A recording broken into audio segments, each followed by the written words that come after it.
Time for a ding?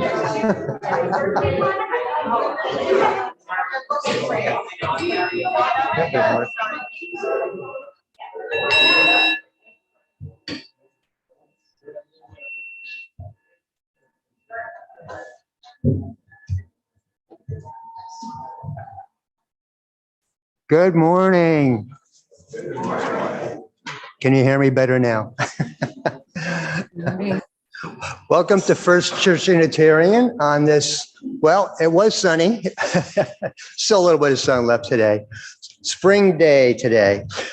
My name is Larry Kaylor, recently become known as Peppy Larry in some circles. I have the honor of serving on our standing committee and executive team. It is wonderful to have so many of you here with us for our second in-person service of this year. I want to offer a big hello to our remote viewers. It's always so great to have you with us. Just a couple of reminders today. I have to start with something I just learned of. There's a vigil today on Littleton Common for racial justice. It's from 2 to 3 p.m.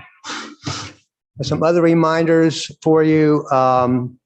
Please remember to sign up to usher or provide flowers. And you can find the link for that on our homepage, fculittle.org. Just scroll down a bit and you'll find the link there. Keep up with the social distancing in the sanctuary. You'll look pretty good today. Thank you.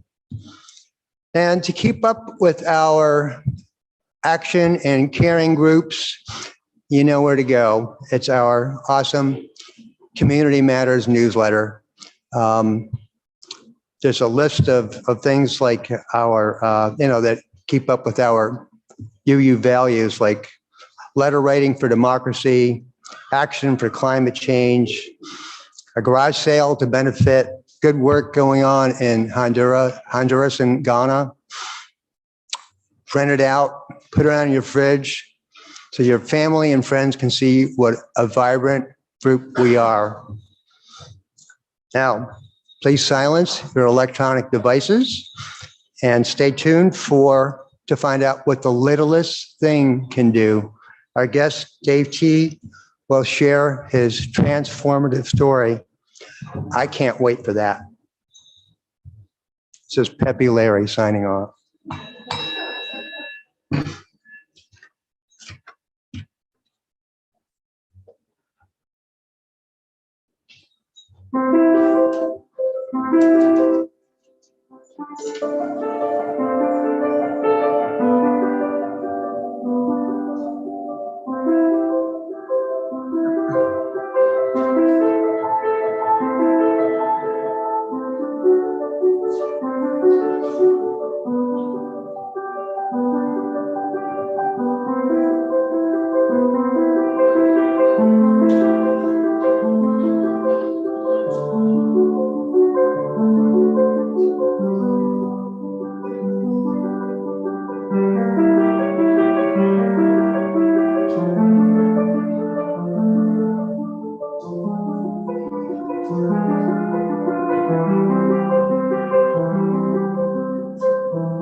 Your gifts, whatever you discover them to be, can be used to bless or curse the world. The mind's power, the strength of hands, the reaches of the heart, the gift of speaking, listening, imagining, seeing, waiting. Any of these can serve to feed the hungry, bind up wounds, welcome the stranger, praise what is sacred, do the work of justice, or offer love. Any of these can draw down the prison door, hoard bread, abandon the poor, obscure what is holy, comply with injustice, or withhold love. You must answer this question. What will you do with your gifts? Choose to bless the world? None of us alone can save the world. Together, that is another possibility waiting. These are the words of Reverend Dr. Rebecca Parker. Let us worship. I'd like to invite Vio Malley to light the chalice this morning. As he lights the chalice, please join with me in saying the words of our covenant.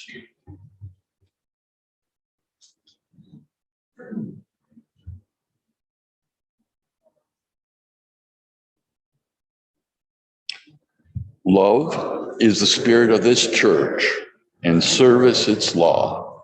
This is our great covenant, to dwell together in peace, to seek the truth in love, and to help one another. Good morning. I join with Larry and Bob in welcoming you. I'm Susan Tordella-Williams. I've been around a long time, and it's good to be back in person. So if you're visiting today virtually or today, please let us know you're here and fill out a little card, or you can go online at our website, fculittle.org, and contact us so we can reach out to you. Our lay pastoral minister today is Patty Sardella. It looks like she might be online. Today is a special Sunday. We have a Share the Plate opportunity for generosity and a guest preacher on the same topic. I'd like to introduce them both now. Sam Williams and I met in November when Bob and I were preparing simple gift bags for our incarcerated neighbors in Shirley. Just one of the programs offered by Concord Prison Outreach. These $8 bags of toiletries, it's basically like shampoo and soap and toothpaste, things we just take for granted, and some writing materials are received with deep appreciation. Sam has Unitarian roots. He says he's been here before. He was the chief operating officer for the UU Urban Ministry in Roxbury, where Larry Lichtig has volunteered, one of our members. He's a Boston native, a graduate of BU, and he's received many awards during his 2 decades of nonprofit work and volunteerism. Like Dave, Sam has firsthand experience of the Commonwealth's broken criminal legal system. And like Dave, he intentionally built a new life after a shaky start. And I have to give both of these guys credit for coming forth today and letting us know about their past. I don't go around bragging about my worst mistakes. And it takes a lot of courage to do that. And I really appreciate them being here. So luckily, most of us know about prison from movies. About the only thing real prisons have in common with movies is the heroes, the stars who wake up and start helping others, often overcoming things that we don't know that much about. I started prison volunteering in 2009, and I didn't expect to find the heroes inside, like our guests today. And to preserve Dave's fresh start, we are not using his last name because he's starting a business and his new customers don't know anything about his past. But when Cindy Hyland and I first went into Gardner Medium Security, I can't believe 2012, that's 10 years, we were really happy. Within weeks, Dave started telling us what to do. You know how hard that is. And that's the goal, for the participants to take on the leadership. Toastmasters is one of the few places in prison where that's possible. Ask Lynn and Peter Sina about their role, to observe and let the people run the program. So Dave defied the odds. He maintained hope he would someday get paroled, which he gained in November after 40 years incarcerated. Prison is the last place I expected to find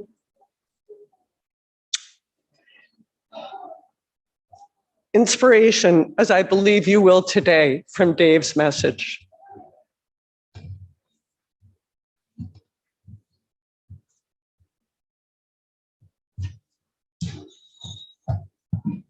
Hi, I figured I'd just come up here and introduce what's happening next. So I had a microphone instead of trying to find one. So you might have noticed that you have some noisemakers next to you. You know, a shaker or some bells. Yeah. So now instead of singing a hymn together, since we're not singing in the sanctuary, congregational singing yet, I want you to get these noisemakers. And if you are remote, hopefully you know the drill. You can always use your hands or, you know, your voice, or if you have something that makes noise next to you, you can always shake that too. Yeah, Natalie. Oh, Natalie wants to help. She can come up to the front. Natalie, come up and help me. So I'm going to count us down and we're going to make as much noise as possible. And then we'll stop. And the assistant music director is coming. So we're going to go down there. Ready?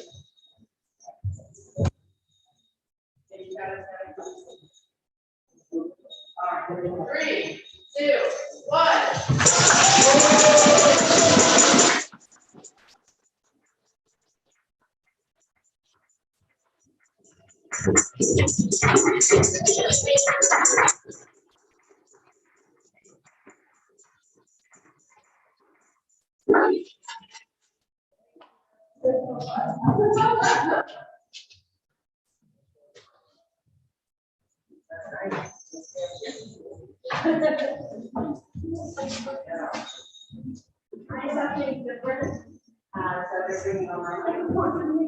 And already on this side.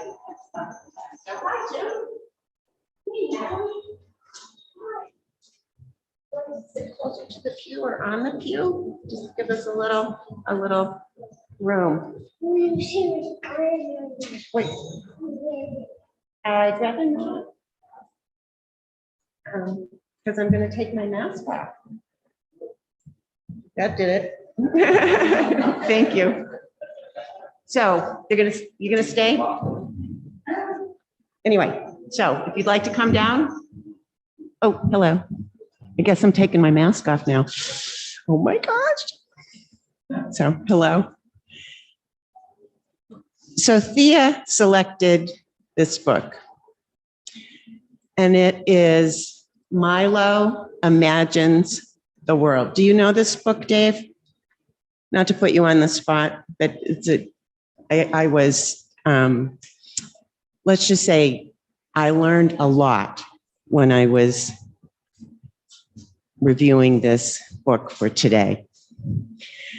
So I'll tell you that I'm going to, quote, tell you the story, and I'm going to leave the book closed, because in this environment, these amazing illustrations, they're just going to pale.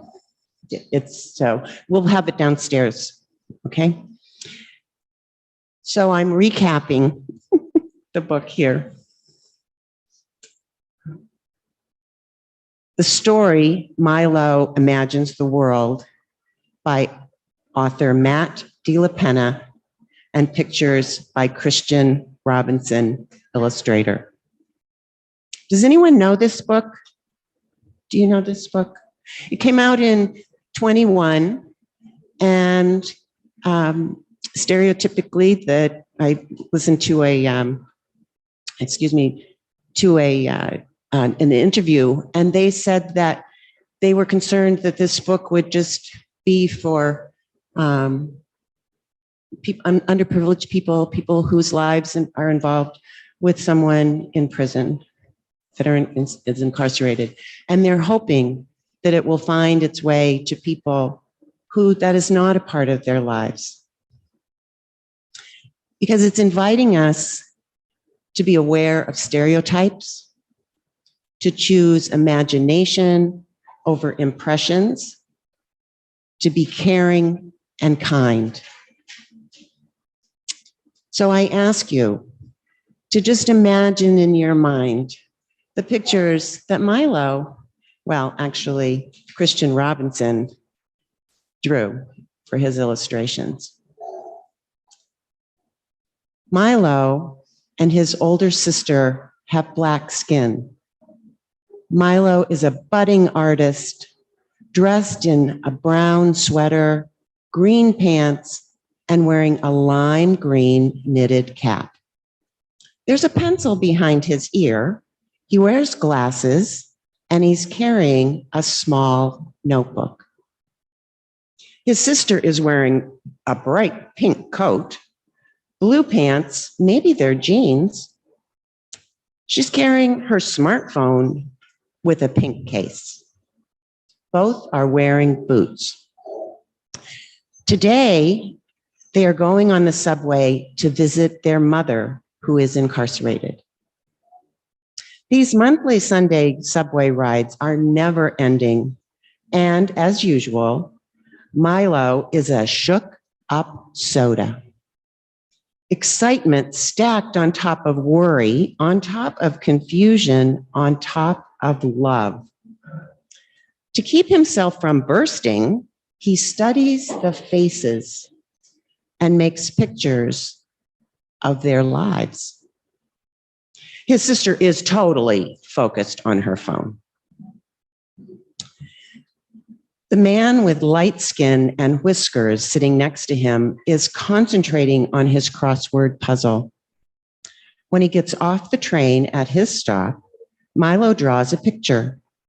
He imagines him trudging through brown mounds of slush, walking up 5 flights to his apartment. It's cluttered. There are mewling cats and burrowing rats, and a parakeet escapes from his cage and flies free. The cats notice, the man does not. At another stop, a boy and his father, both have white skin, walk onto the train. The boy is wearing a suit and tie. His hair is a perfect part, and there's not a single scuff on his bright white Nikes. Milo imagines and draws a picture of the boy in a horse-drawn carriage that will carry him to his castle.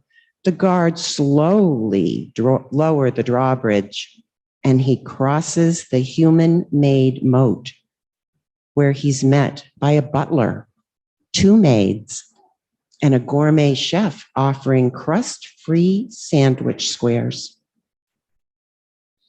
When at a Midtown stop, the black-skinned woman wearing a beautiful long white bride's dress, carrying flowers, and a basket with a little dog in it, strides off the train, a band of street performers launch into Here Comes the Bride. Everyone on the platform stops and cheers.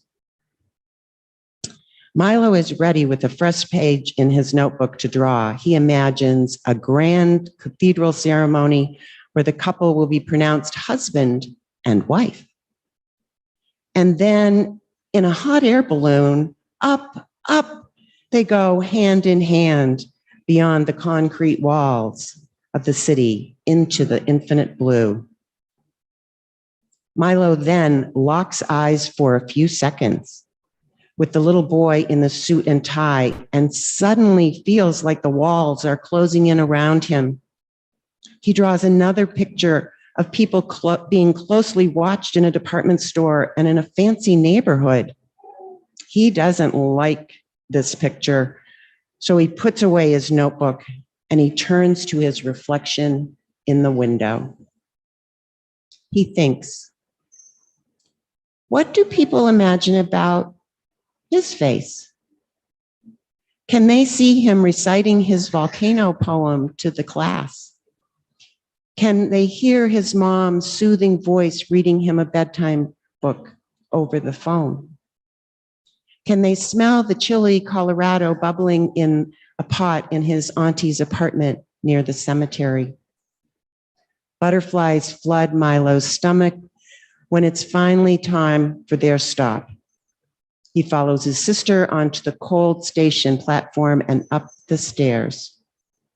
Above ground, he's surprised to see the boy and his father a few paces ahead. He's even more surprised when the boy and his father join the long line to pass through the metal detector. Milo thinks to himself, maybe you can't really know anyone just by looking at their face. He reimagines the man coming home to a family of smiles and a parakeet safely in its cage, a wedding ceremony where the couple is pronounced wife and wife, the people who are not closely watched or are welcomed home in the fancy neighborhood. Milo is very excited when he spots his mom through the crowd, and it's a tight tangle of familiar arms when his sister pulls him into a hug with their mom. He feels alive. He shows his mom a picture he drew and tells her, I made this for you. His mother smiles. It's a picture of Milo, his sister, and their mom sitting on the front steps of a home, smiling and eating an ice cream cone. So with that, thank you so much for listening. And if you want to either stay here, it's the anthem. We're going to stay for the anthem. How about that? And then we'll go downstairs. I know. Thank you.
Waiting for a cue. Oh, good. Good.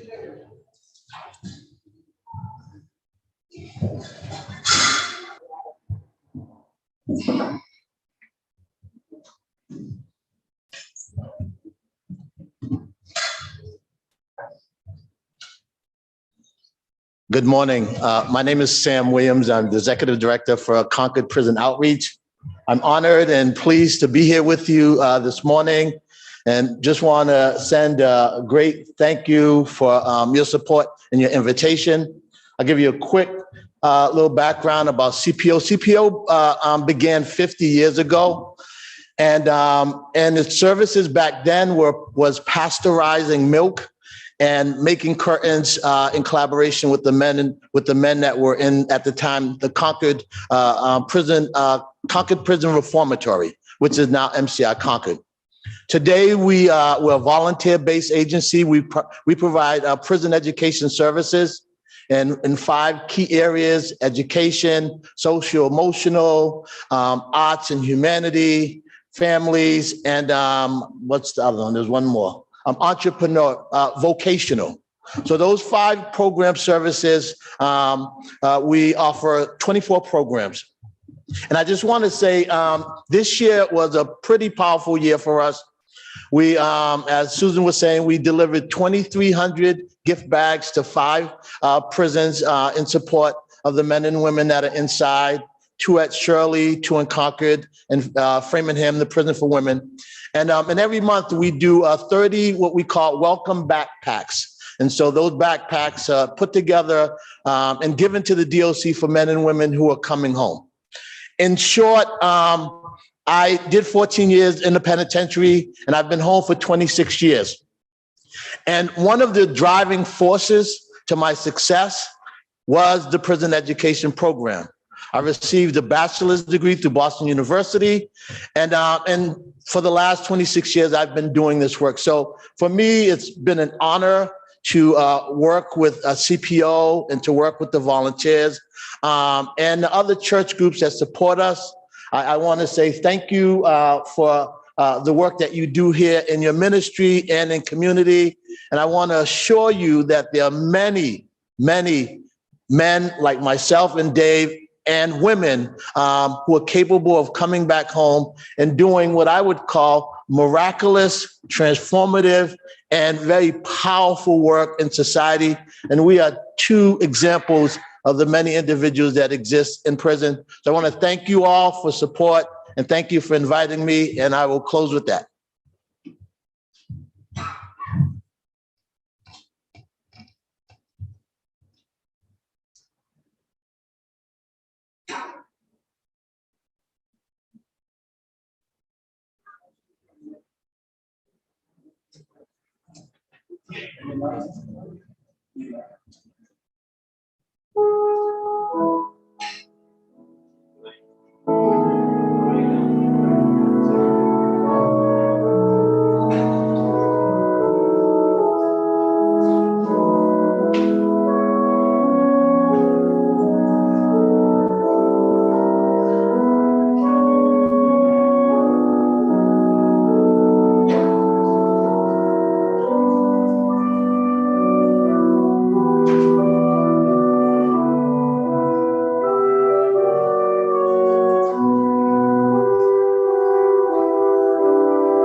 And our response, we are grateful for the opportunity to give and serve and grateful for the gifts we have received.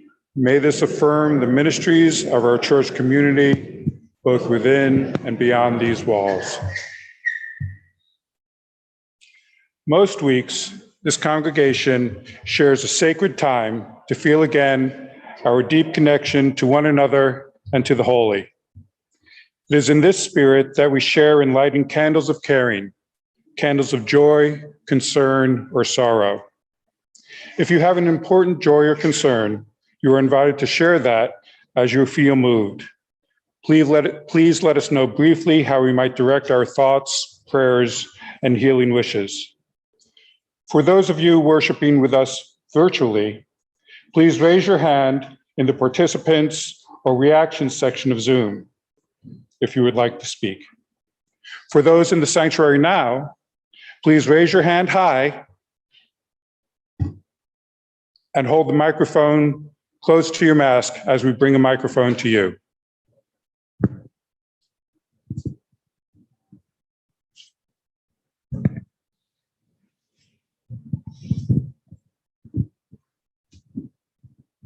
I'm David Butts. A sad candle for our congregation, especially those of you who have been here for a long time.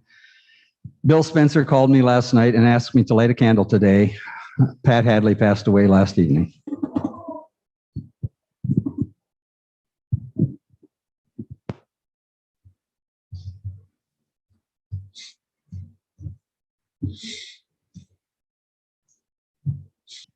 Would anyone at home like to speak? I don't see any raised hands, but if you're unable to raise your hand, you may unmute and speak now. Thank you. We will now light one additional candle to represent all the joys, concerns, and sorrows that were with us this morning, but that remain unspoken. May we always remember that this is a community that will hold you for as long as you need to be held throughout all your sorrows and dance with joy with you throughout all of your celebrations. May it always be so. Please join with me in a time of sacred silence.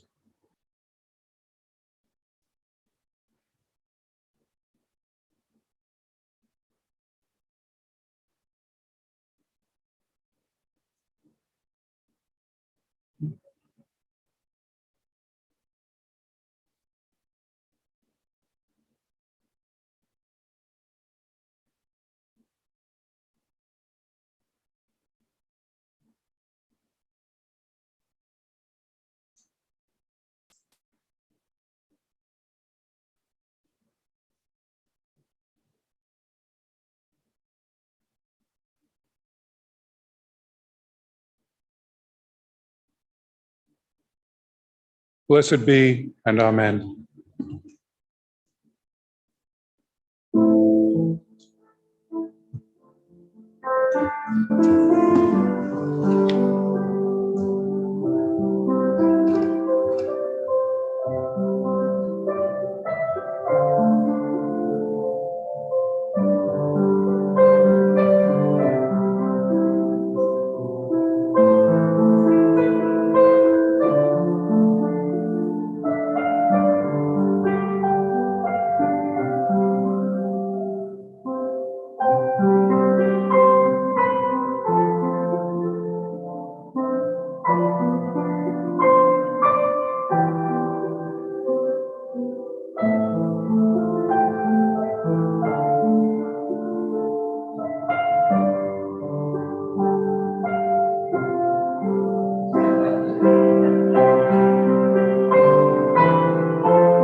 Good morning.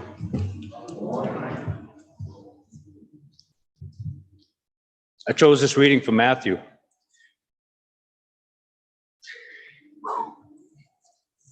Because it's always touched my heart.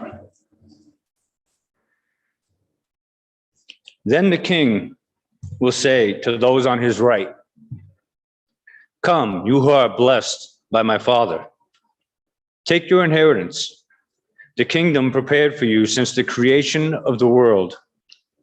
For I was hungry, and you gave me something to eat. I was thirsty, and you gave me something to drink. I was a stranger, and you invited me in. I needed clothes, and you clothed me. I was sick, and you looked after me. I was in prison, and you came to visit me." Lynn, Peter, Cindy, Susan, and so many other volunteers.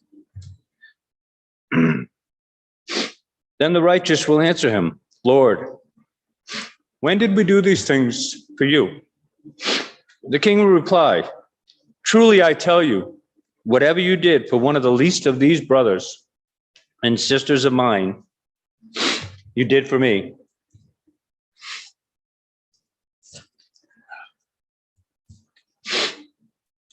Thank you. Sorry. You might see a little bit of this. You might see a lot. I'm truly grateful for my life today. My name is David, and I'm so thankful to be here, opportunity to speak to you.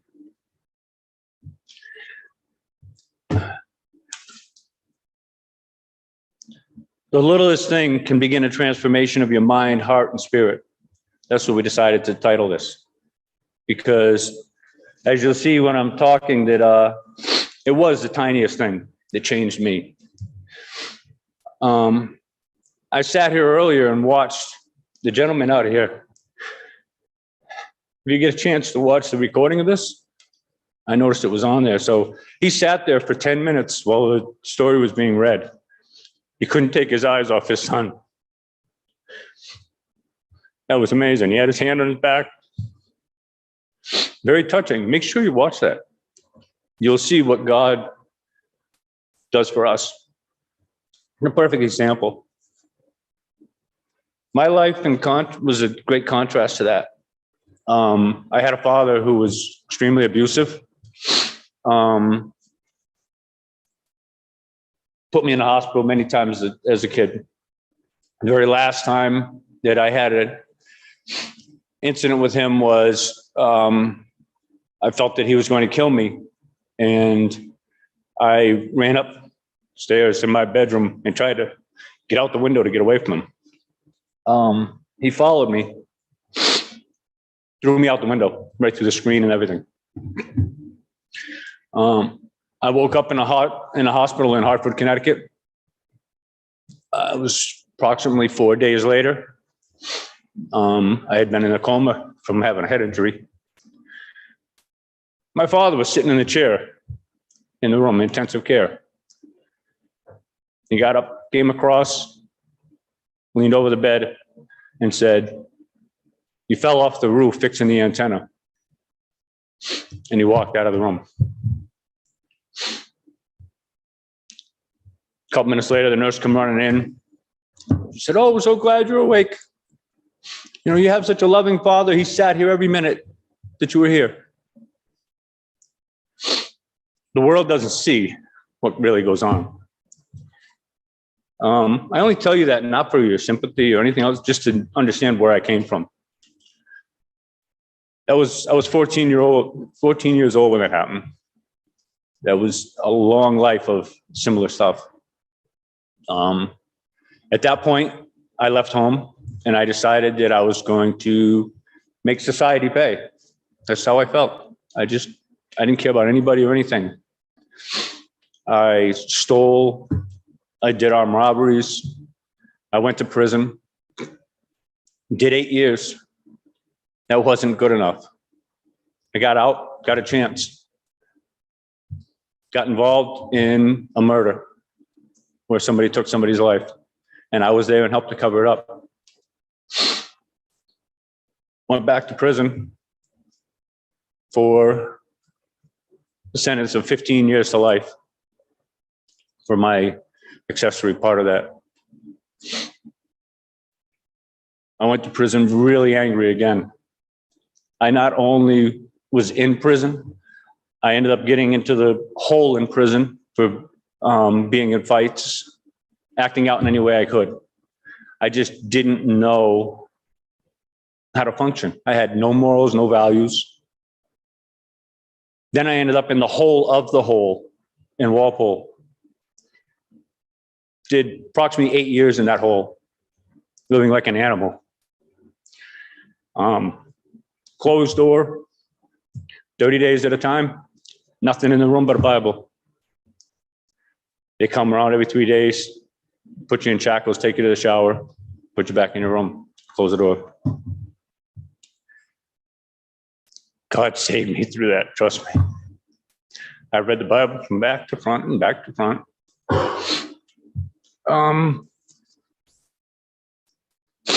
Sorry.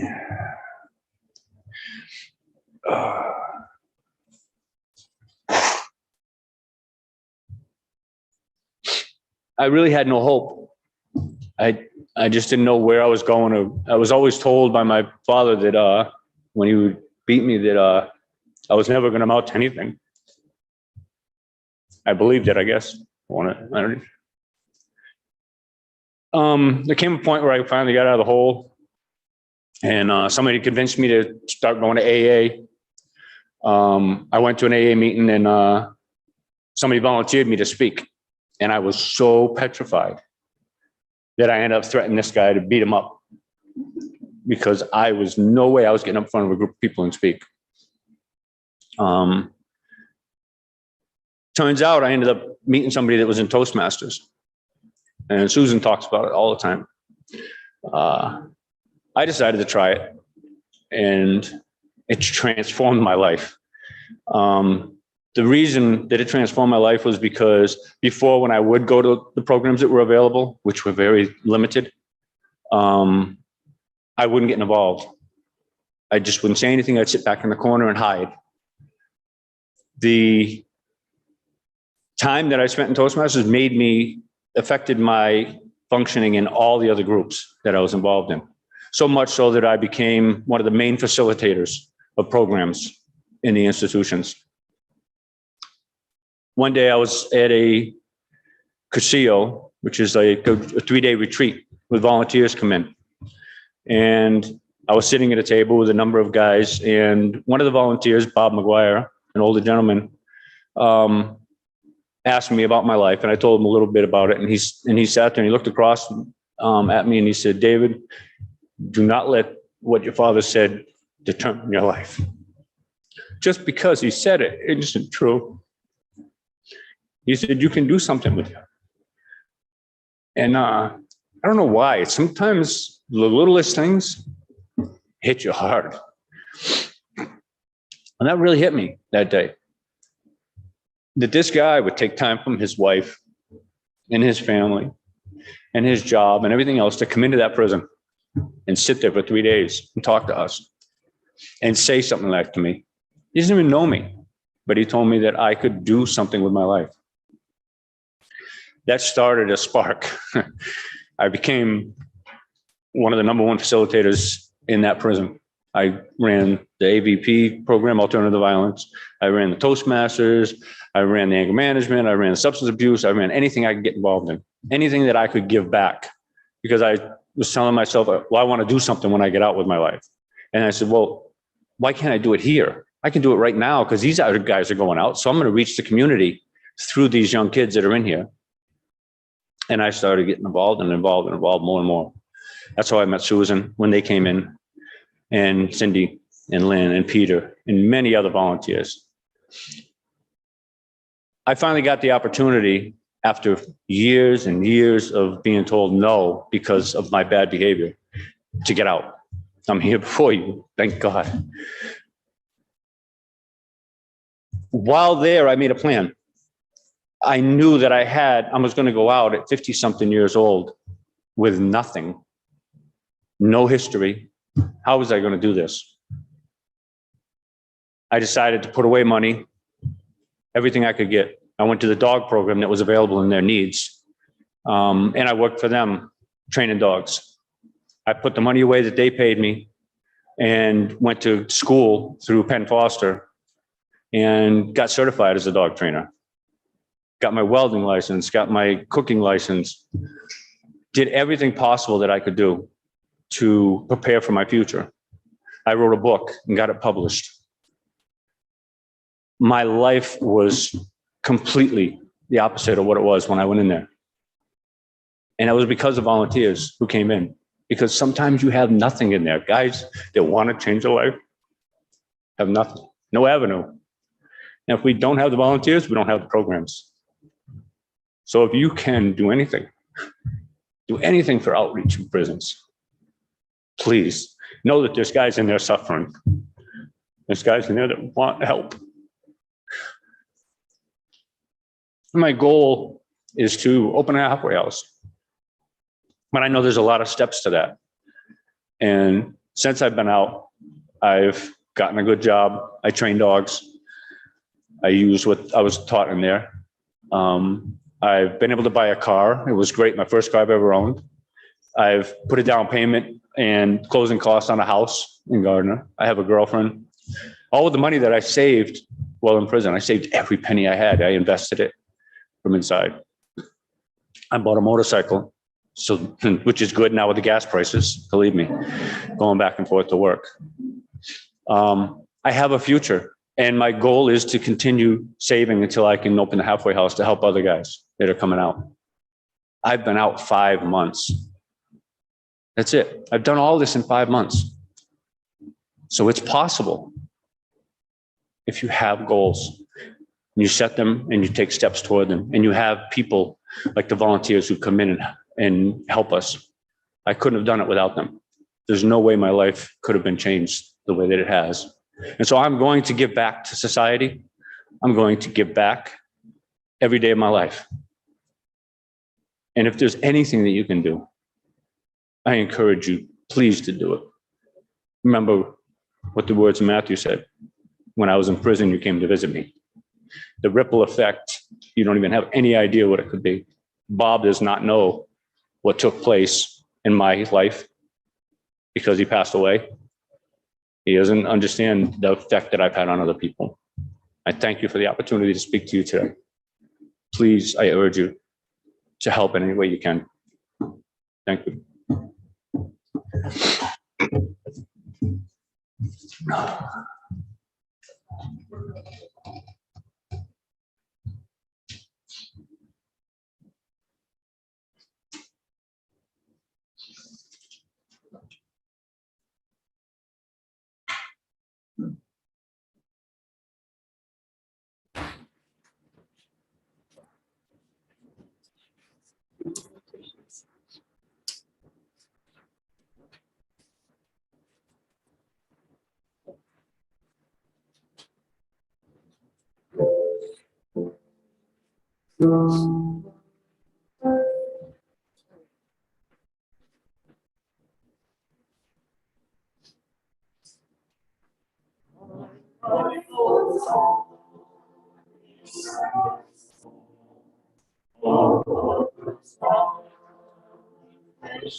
I hear the wheel far and through all the truth, all the sky, I hear you. It sounds in my soul. How can I keep from singing? What though the tempest proudly roar? I know the truth it will. What though the darkness round me pour? Comes in my heart no storm to shake my equals calm, while to the storm. Since love prevails in nature, how can I be singing? When tyrants tremble as they near, the bells of freedom ringing.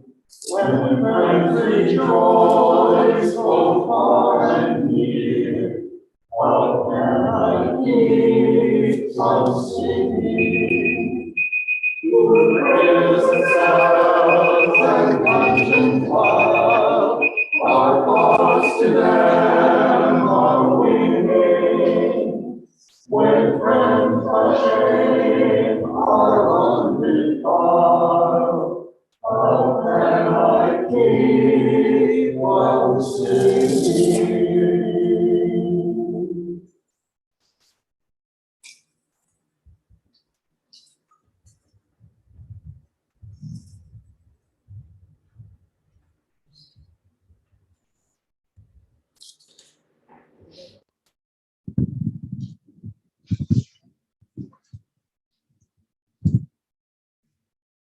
The inherent worth and dignity of every person. The goal of world community with peace, liberty, and justice for all. Respect for the independent with all existence of which we are a part. These are just 3 of the 7 principles. Go in peace. Blessed be.